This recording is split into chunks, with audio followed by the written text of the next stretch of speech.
स्वागत है दोस्तों आज के मेरे ब्लॉग में। तो आज HD धुमाल में इतना बड़ा हादसा हो जाएगा था, मैंने तो कभी सोचा ही नहीं था। तो चलो सुनाता हूँ आपको और दिखाता हूँ क्या हादसा हो गया था।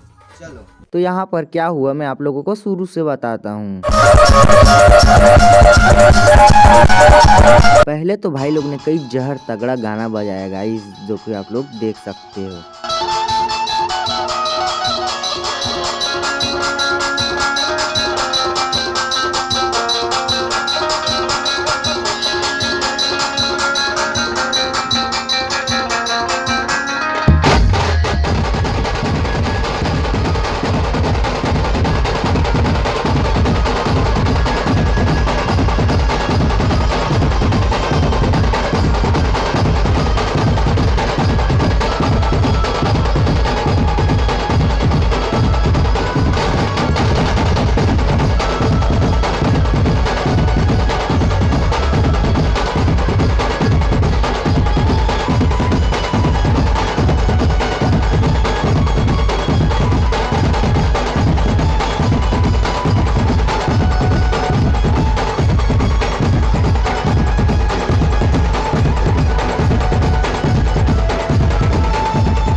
सो गाइस हम लोग यहाँ पे टासक मास्टर का अपना बर्थडे था, तो बर्थडे मना रहे थे। तो उस टाइम आ गया था पुलिस, देख सकते हो आप लोग, एंड तक बने रहे ना।